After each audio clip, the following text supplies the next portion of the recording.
Hey guys, it's me Kelechi Ambrose on Truth Channel. I want to welcome you, and please, as you join in, please share this video so that other people can get this message. Very, very important message I'm going to be sharing today, and to reveal very basic things to you that would help you also form your own opinion and understanding about what is going on in our terrain and in our society. I have been talking about Mazi Nnamdi Kanu's move to, or the movement of Mazi Nnamdi Kanu by the Nigeria contraption to Sokoto, and I've told you that it's a blessing in disguise. It is actually symbolic of Mazi Nnamdi Kanu's freedom and our freedom and the total disintegration of Nigeria. And that's the message, and I have given you the reasons why that is so. Remember, Mazi Nnamdi Kanu is going to lead from the front, and the front is the basic place of the real fight. And the front, of course, is Sokoto, where the control of Nigeria is situated, where Britain connects with to control Abuja and every other aspect of Nigeria. And Mazi Nnamdi Kanu is now in that territory, and as long as the sole of his feet has threaded on that land, it is his and ours. We have conquered and defeated that land called Nigeria, or that contraption called Nigeria, because they don't own any land. But today I'm going to be giving you some basic information about how Tinubu, the president of the contraption called Nigeria, has missed an opportunity to be a world-class person and to enter his name into the record of heroes, even if he is a drug cartel leader, or he is a drug baron, or whatever he has done in the past. People sin and people can be forgiven, right? Yes, but in law and in national discourse and national interest and national activities, people are arrested and they go through process of prosecution to be, because if you begin to forgive everybody, then you will not have a country, because people will keep sinning and they will keep thinking that they will be forgiven. But Tinubu didn't go through those processes. That's why he doesn't enter America today, because he knows what it takes and what would happen. But you must understand that our connection to Nigeria is basically because of the continuous, control using the people who fall in the strata of British recommendation and criteria for whoever is going to control Nigeria. You must be rugged, you must be criminal, you must be everything that is negative. And so that is why you see that Tinubu could not, even when he got into office, say, oh, I know my predecessor did something wrong. I know that Buhari did something wrong by kidnapping Mazi Nnamdi Kanu and extraordinarily renditioning him, and I am apologizing on behalf of the government, and I'm saying now we are releasing him. We know that he's talking about freedom, he's talking about justice for everybody, he's talking about things working right and for fairness, justice, equity, good conscience, and all of that. But that's why he was arrested, in 2015, and that was why he was almost killed, and that was why he was captured and extraordinarily renditioned to Nigeria. So I'm apologizing. I'm freeing him. Tinubu cannot do that, because you know why? It's an evidence of something I'm going to reveal to you in this video. But first, please share this broadcast so that people can get the message. And also, please subscribe to this channel if you have not subscribed, and like this video. It's important that when you watch, you like. It will help to spread. And when you subscribe, YouTube help to disperse the message, and take the message far and wide, because the algorithm will read it and it will help to spread this channel far and wide. And it is important for you to be part of those who help to spread good news, especially when we are saying the truth and we are standing on the path of truth, nothing but the truth, without bias. We are standing on the path of truth.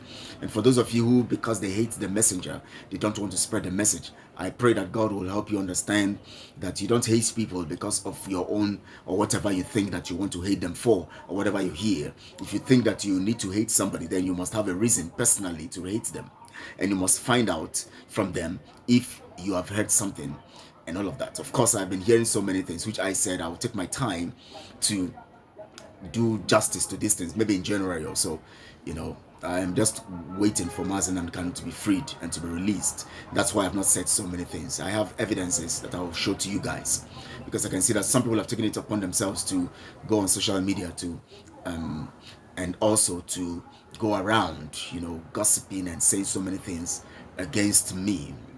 A good name is better than riches. So I cherish my name. So I'm going to take my time to deal with that matter, or what those matters. Very, very important. Very, very important for me, because it is part of destroying my life and reputation if I don't act on that. So now, but before I go on, I want to draw our minds to the information from Truth Nigeria, which has given us alert of the planned Christmas killings in Benue, Plateau, and Kaduna. You see, I'm going to play these videos so that you can listen to them for those who have not really gotten the information. So we can also share, as we do our own video, we'll also use it as a means of sending across the messages around for people to listen.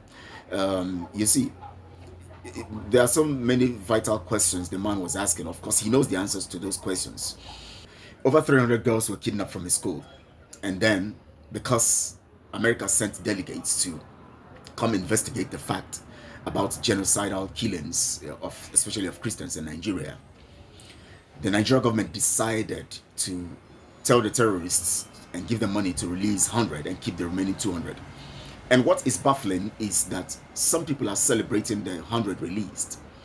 I don't know on what basis, on what, arrangement in your mental calculation that makes you think that releasing 100 is justifiable and is enough to pat the government on the back and say you have done well, especially when there are no casualties of the terrorists.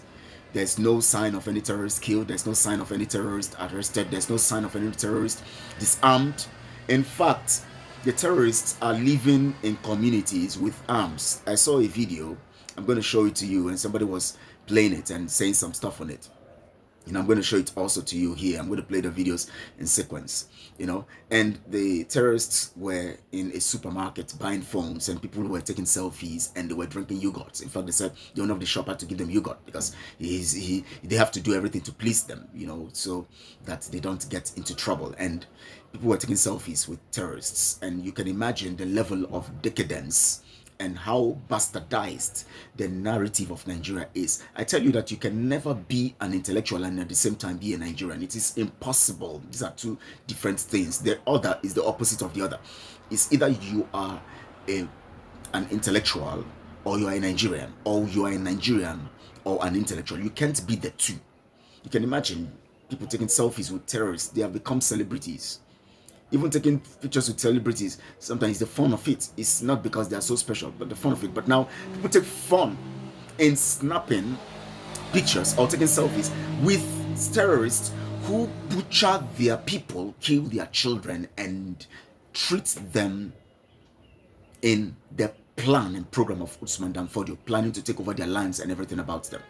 It's very dangerous. We have gotten to a dangerous climax in the Nigerian narrative. And I tell you, the only thing that can solve this problem is not about restructuring or whatever. No, it can't. In fact, the time for restructuring has passed. The time that restructuring would have worked effectively has passed. In fact, from 2001, sorry, when Boko Haram was started, when all this stuff began, and till now, from that time, the terrorists began to invade Nigeria, especially Buhari when he started in 2013 also to bring them in, 11, 12, in 2010, 11, 12, begin to bring them in, and other people who began to bring these terrorists in to use them for election, and to use them for war against the people when they lose election. That is the moment that spells it out clearly to everybody that restructuring can never work. No, it's going to work anymore, because now the system has been polluted, has been bastardized, abomination has been committed, people are killed, sacrificed, their necks cut like they're cutting rams, sacrificed, and it can never work.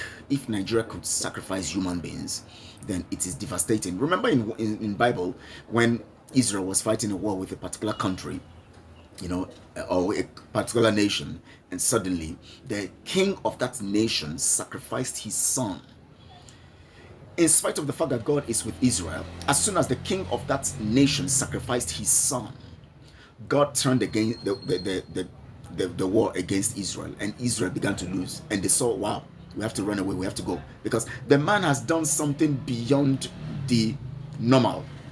It was abnormal. And so God now began to fight for those people rather than for Israel. And Israel had to turn back and go away from that war. You know why?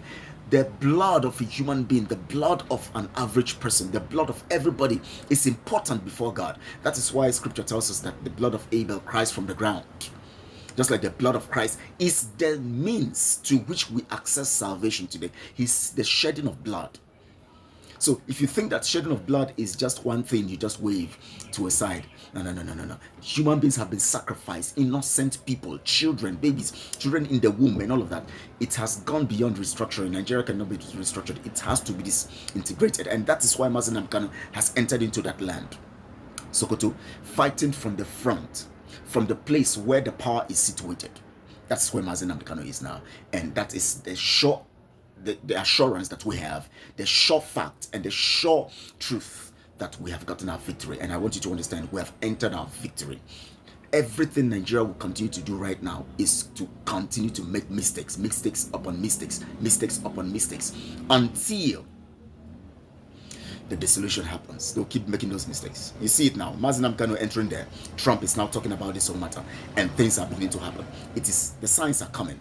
More are coming. And I tell you, it won't be easy until, and every one of them who has shed blood would be brought down. Nothing would stop it. Everyone who has shed blood using Nigeria will be brought down. France will be brought down. UK will be brought down. Because they are the ones pushing this whole narrative, especially including those in the EU who are part of this.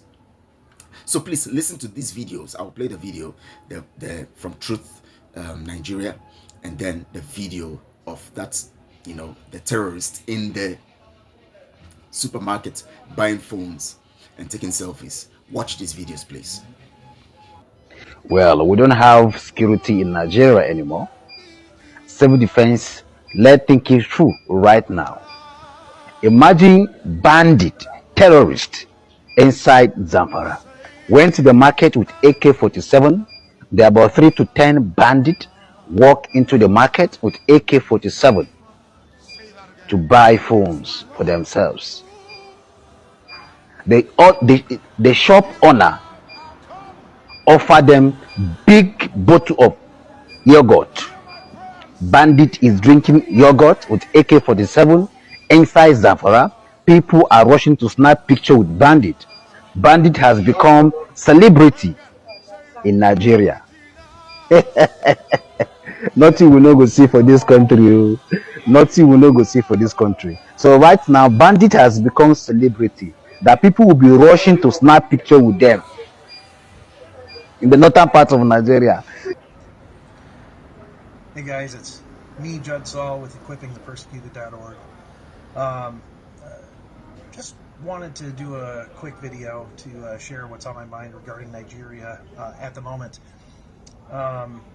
It's been, news has come out that 100 of the 300 kids that have been kidnapped from a Catholic school have been released.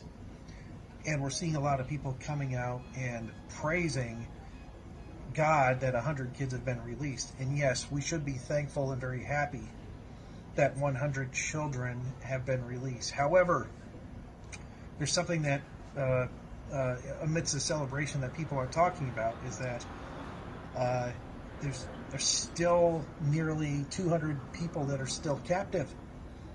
There's 200 kids that are still captive. And no one's asking the question, how did these 100 kids get released? None of the kidnappers have been brought to justice. There's no dead kidnappers. Usually in this situation, what happens is somebody in the Nigerian government paid the kidnappers to get the kids back. They paid a ransom to get the children back. Allowing the kidnappers to hold on to the remaining 200 kids that have been kidnapped and live on to kidnap and kill another day. Um, I'm very grateful for the release of these 100 kids, but the only reason that I believe that this release happened is because there's currently a congressional delegation from the United States in Nigeria right now, and the Nigerian government wants to have some good news or show some goodwill since there's a U.S. congressional delegation in Nigeria, um, which is really messed up. Um, why not just go to the kidnappers? Because the Nigerian government knows where these kids are. They know who the kidnappers are. But no real justice is being done. And these kidnappers will live on to kidnap another day. And Lord knows what's happening to the remaining 200. They definitely need your prayers. But there needs to be more action. There needs to be more tangible, actual action being done by the Nigerian government, and I would hope the U.S. government. Now, I want to bring up another disturbing news and information that I've received is, despite the congressional delegation and despite President Trump speaking out against the persecution of Christians in Nigeria, it has come to my knowledge that the Fulani are planning another Christmas attack against Christians. They're planning on slaughtering Christians over Christmas. And to be specific, they plan on targeting Plateau State, particularly the communities of Riom, Barkin and Bokos. And they're also planning on attacking Kaduna in the Kafachan area. And we can't leave out that they are also planning another attack in Benue in the specific region of Agatu. Sources tell me that Fulani militia are mobilizing on the Benue-Nasarawa border. The Fulani militia are mobilizing on the Plateau-Nasarawa border, and the Fulani are also mobilizing on the Kaduna-Nasarawa border.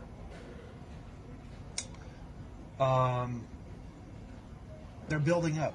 More mercenaries are coming in from the north. Fulani mercenaries, mind you. More Fulani mercenaries are coming in from the north. And this message goes out to President Trump and the Republicans, the senators, and the congressmen. If something isn't done soon, there's going to be a lot of dead Christian bodies on Christmas.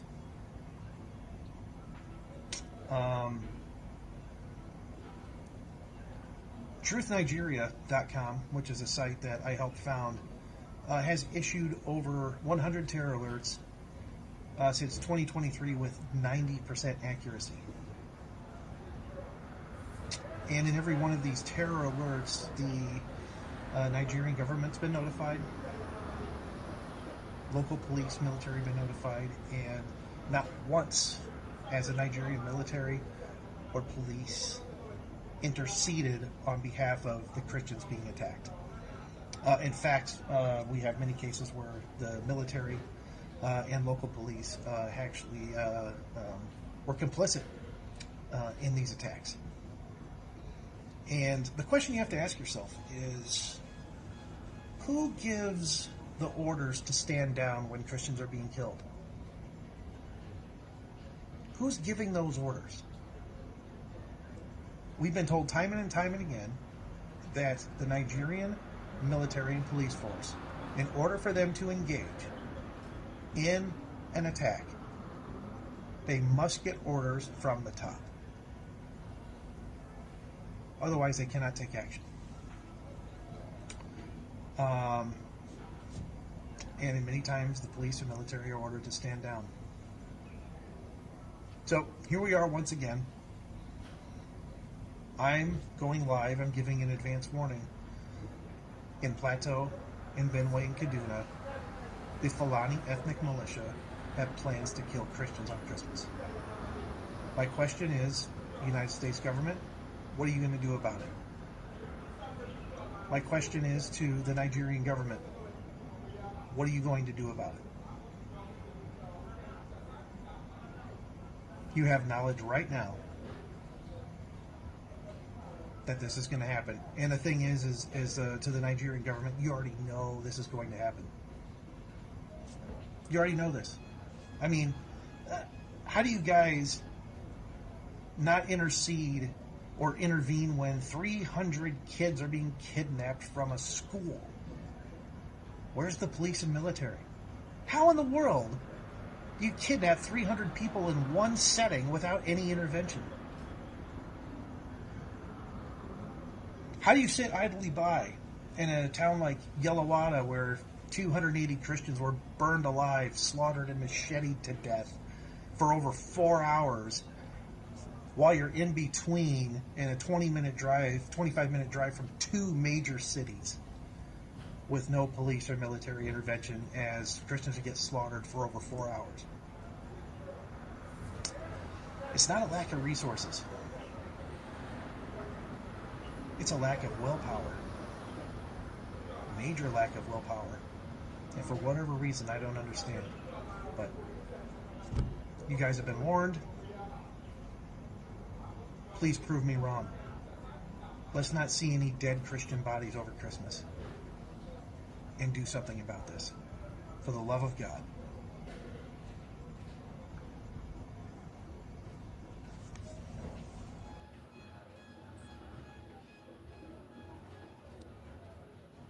Hey everybody, this is Judd Saul again from equippingthepersecuted.org and truthnigeria.com. A lot of talk going on since my last video and since my statement regarding the intelligence that we've gathered regarding Christmas attacks. To my knowledge, nothing has changed. Nothing has changed. The killers, the Fulani militants, are still massing. They're still gathering in their areas along the Plateau-Nasarawa border, along the Benue-Nasarawa border, and along the Kaduna-Nasarawa border.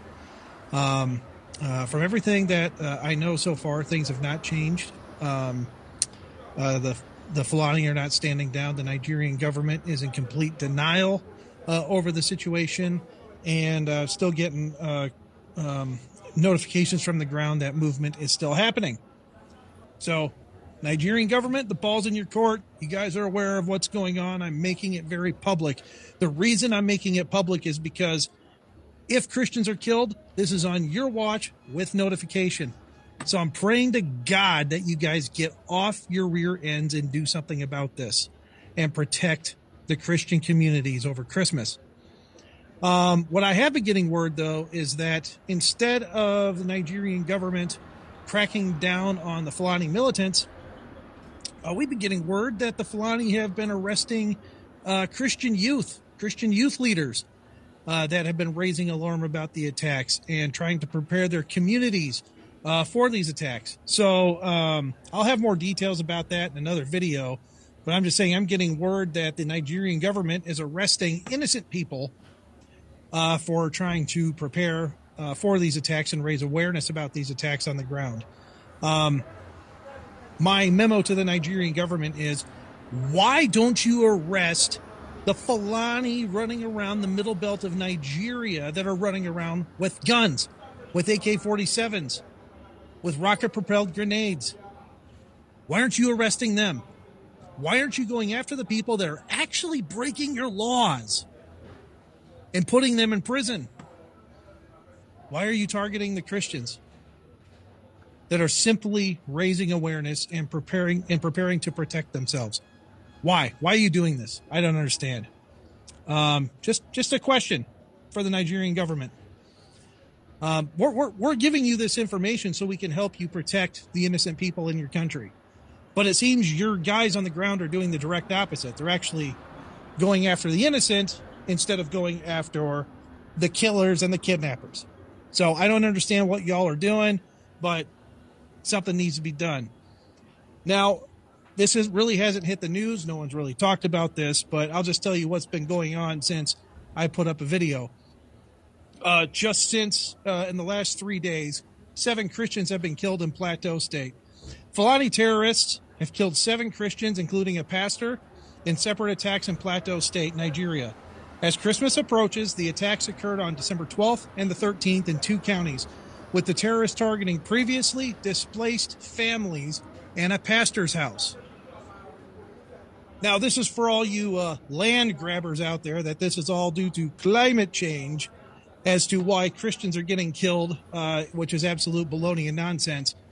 The 7 Christians that were killed have already been displaced from their homes. Their farmlands have already been eradicated. Yet 7 Christians have been killed that have done no wrong, that are living outside of their homes in camps. For what reason? This is not about land resources. This must be about something else. And why a pastor? Why kill a pastor and his family? So on December 12th, 4 children killed. What does this have to do with land grabbing?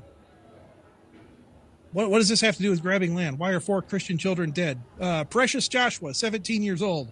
Isaac Joshua, 9 years old. Mary Joshua, 7 years old. And Eve Sambo, 3 years old. 4 children, 4 Christian children dead by Fulani terrorists. And what were they doing to deserve death?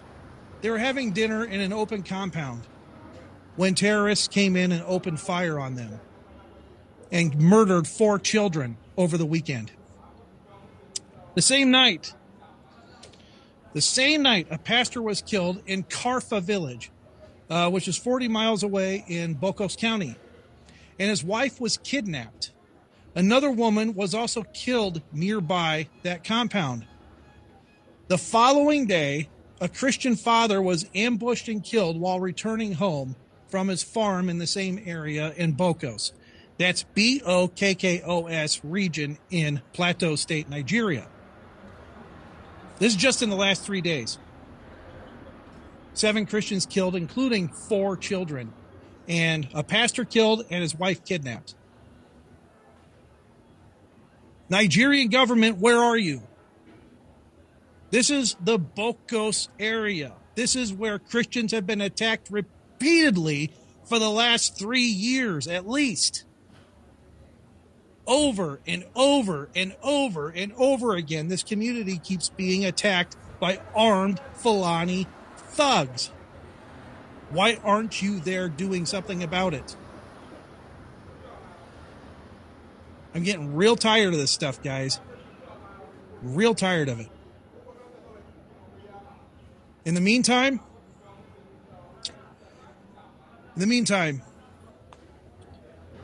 the Fulani are still amassing along these borders. They're still planning attacks. They're still planning to kill on Christmas.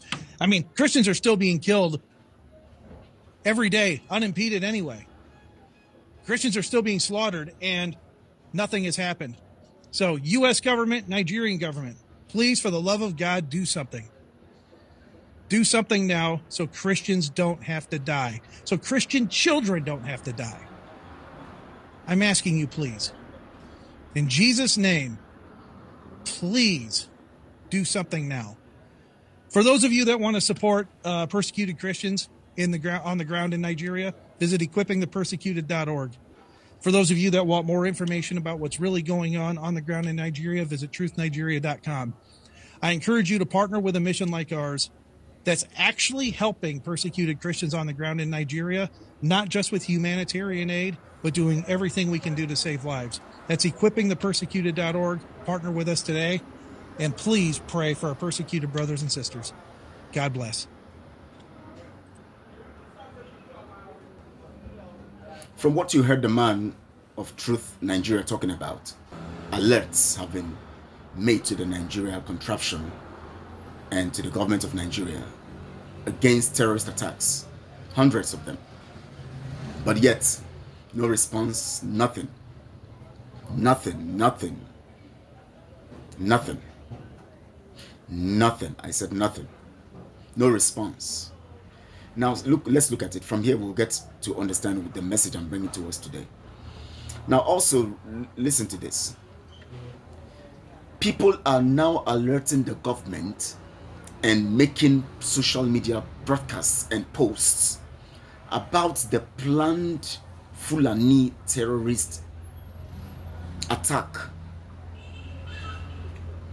being planned against December 25th, 2025 for Christmas Day. The government is, or the military or the police, is instead arresting the people, alerting the public about this whole thing. They are arresting the.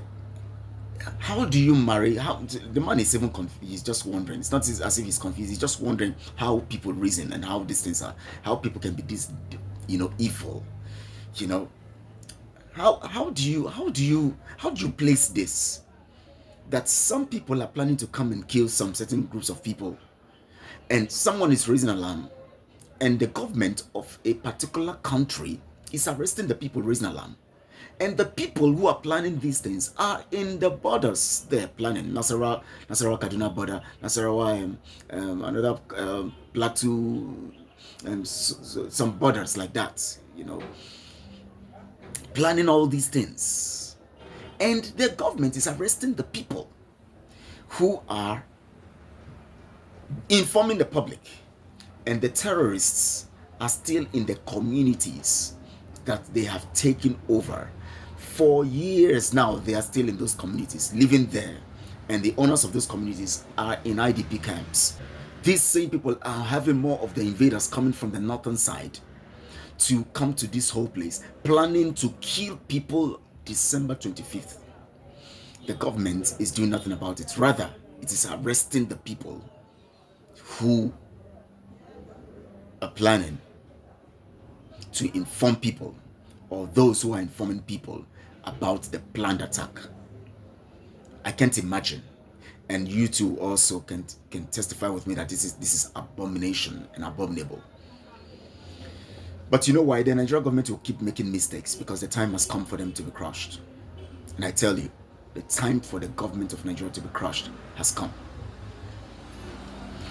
Now let me tell you the reason why Mazi Nnamdi Kanu's case has become a trying time for the Nigeria contraption, the president of the Nigeria contraption,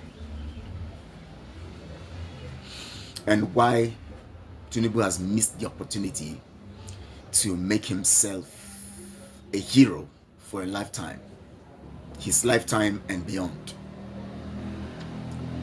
And why this is also a sign to you that the Nigeria contraption is not established for anything like justice, to keep anything like justice on and all of that.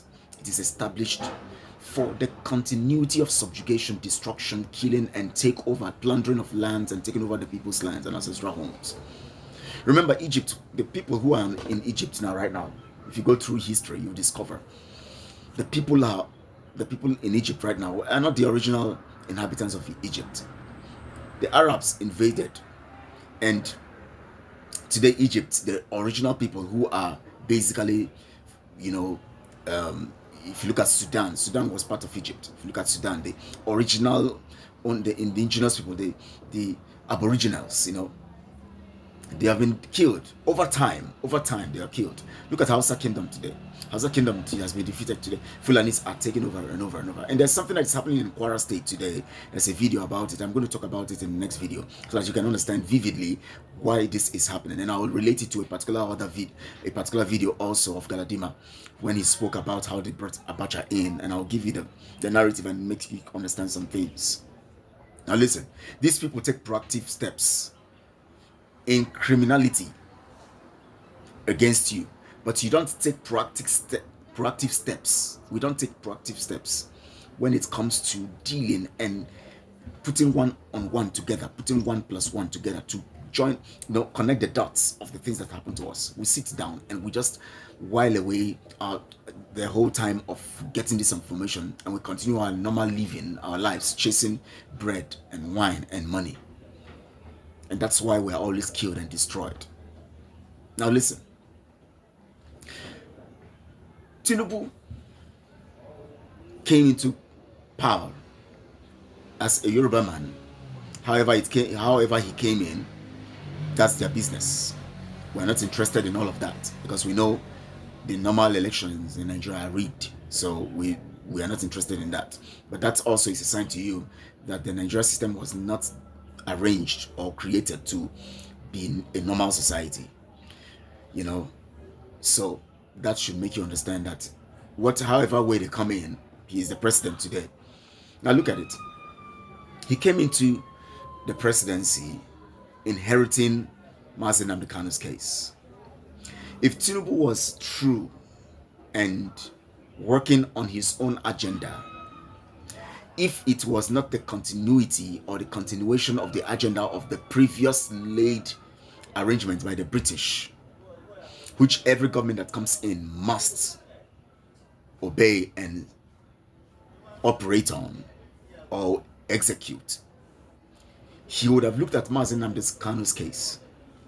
He would have looked at Mazi Nnamdi Kanu's case and said, my predecessor did this wrong. Now it's time for me to right the wrong. And especially for the Igbos. Now I want to show you people that we are not against you. This day I'm releasing Mazi Nnamdi Kanu. He has not committed any crime. I am not part of the corruption of the last government, like Trump will tell you. Clearly. Because it's America first. But because it is Nigeria first, they must sit on the wrong. If it is not Nigeria first, Tinubu would have come out to stop the so-called prosecution of Mazi Nnamdi Kanu and released him immediately as soon as he got into power. But because it is Nigeria first, anything that has to do with Nigeria first means keeping the British structure alive. Get this right. Anything that has to do with Nigeria first is not of justice. Because Nigeria itself was created not for justice. It was created for the convenience of British administration in plundering the resources of the indigenous people in the western part of Africa. So you must understand that Nigeria first means keeping the narrative or the structure of Britain going, and UK and the Europe or the EU. You must understand this. So for America first, Trump can say, hey, Biden did this wrong, did that wrong, and we are stopping this that has been done wrong. Immigration, we are taking steps to right the wrongs. But for Nigeria first, you must continue the evil of the predecessor, which the British has sanctioned. So you must understand the difference between Nigeria first and America first, and any other nation talking about first. You must understand the difference, because the formation of Nigeria is actually not for a country. It is actually for business. But because they want to make it look like they have stopped colonial plan and program activities, they now decide to make it sound like a country, so that you also will say you are a Nigerian. And I gave somebody analysis about this. I'll talk about it in the next video. If Tinubu had succeeded in stopping this madness of the prosecution of Mazi Nnamdi Kanu, I tell you, his sins would have been forgiven him by everyone trapped in Nigeria, especially the Igbos. He might have problems with the Hausas or the Fulanis, yes, because they are the ones who have the power given to them by the British to sustain Nigeria, to keep Nigeria. So he would have had problems with them, and he would have offended the British also. So you see, he must not offend them. So in spite of the fact that he's an old man who should be thinking of leaving a good legacy, he's not going to do that, because he has been corrupted, he has been grown, he has been brooded, he was trained, he was made, he was indoctrinated in art of corruption, criminality, and all of that. That's why he's a drug baron and all of that, we all know. But he couldn't do anything about Mazi Nnamdi Kanu's case, because his own hands too are tied. If he does anything, they will open his books of corruption, and he doesn't want to go down. He wants to continue to enjoy his loot. So he lost that opportunity to be brave, no matter what happens to him, for anything that they want to do to me, whatever Britain wants to do. If you like jail me, if you like do anything to me, if you like come against me, I am standing on the fact that Mazi Nnamdi Kanu has done no wrong, and I release him today. I free him today. He would have gotten the support of even the Igbos and some other important, reasonable people in the contraption who would have said, no, we stand, even the Yorubas will stand by him. Yes, we stand by him. He's saying the truth. And the British will not be able to do anything. And together we will even defeat the British from holding us to ransom. From holding us to ransom. But he couldn't do that. Now he has lost the opportunity of becoming a hero for life, even in death, because he would have been celebrated in the history of the world as someone who came to speak the truth and stood against the British control and the British program and structure. He would have been celebrated, and he would have been forgiven of his sins. I tell you, people say don't prosecute him again. No, Britain, you can't prosecute him. Yes, we know he's a drug person, but we have forgiven him. And you will see that it would have changed the terrain and the mindset of the people. Might even be considering, even if it's not possible anyways, that restructuring we are talking about. But it's not possible because the people in the north are already corrupted. Their children are corrupted. They are bloodthirsty. You can't stay with people who are bloodthirsty in the same room. It's not possible. You can't have a relationship and your partner is bloodthirsty and thinks of killing you and you're still in there. Something is wrong with you. And that's why I'm surprised and shocked at people who still hold on to one Nigeria. Well, the politicians always want to stay wherever they are. They think they can fly out abroad anywhere and do whatever they want to do by however they want to do it. Because that's why they want Nigeria to continue, so that they'll keep milking. But the people will be dying for it. They have their children abroad. They are living abroad. They fly out anytime they like. They can go anywhere. They have private jets. They move out and go like that and all of that. They don't understand that those things can be destroyed. They can also be crushed. But anyways, let's see what happens as time goes on. But I want you to understand that this is the reason he would have been able to get that heroic position if he had done justice to the issue of Mazi Nnamdi Kanu. Mazi Nnamdi Kanu's issue provided the opportunity for him, has provided the opportunity for him to be heroic, but he lost the chance. And now he is going to die as a corrupt, wicked, evil, and with the pain and the things going wrong with Nigerians, the sufferings, the dying, the blood of the people, all on his head, as much as it is on Buhari and other people who have ruled. President Jonathan came to correct these things. They fought him and took him out.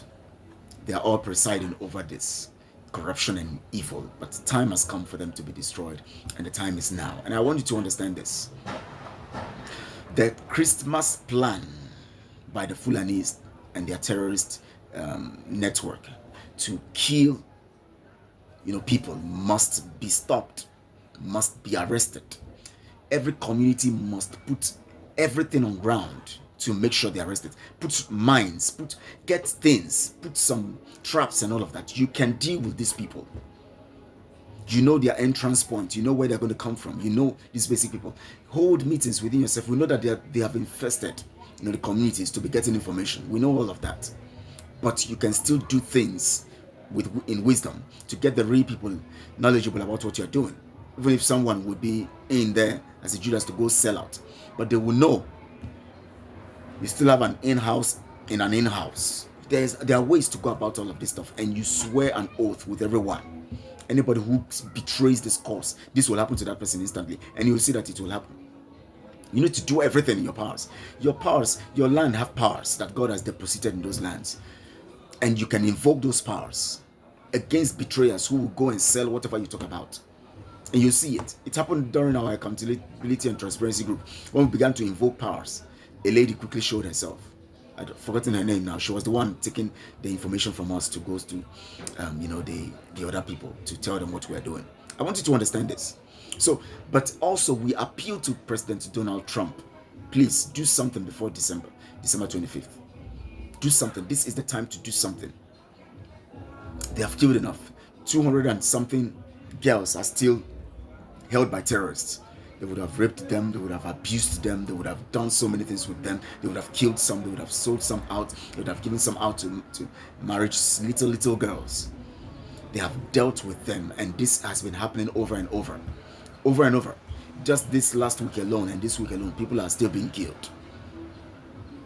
Last 2 people were killed. So people are still being killed. So please, we need you, President Donald Trump, do take rigorous action against the Nigeria government. They are the ones sponsoring terrorism. There's no dancing around this whole thing. The facts are clear, even without critical investigation and fact finding. It is clear by the actions and the inactions of the Nigeria government. It is clear. Even a dumb person knows clearly that this is sponsored by the Nigeria government. So please do something quickly. Please, I want you to share this video on all your social media platforms. The next video we'll be talking about what is happening in Kwara State, the new militia group that is coming up, and I will link it to Galadima's interview on Arise TV. Arise News, also whatever they call it. When he talked about how they brought Buhari in, I'll link it to it, and so that it will I will open your mind of understanding to see what is happening and what the games they are playing. And I want you to understand that it is time for us to take action. And in our land, in Biafra land, we have to take action too, to stand against this whole thing. And please keep praying for Mazi Nnamdi Kanu. The time has come. We're going to be liberated very soon. And I assure you that Chukwuka is in charge and is doing everything for our good. Thank you so much, please. And share this, please. It's important. And when you subscribe, the algorithm will read it on YouTube and help to spread the gospel more for us. So please share this on all your social media platforms and like the video. Send your comments and let's have your thoughts, so that people can respond to your thoughts, and also I can also respond to your thoughts about this whole matter. I want to appreciate you, and God bless you very good.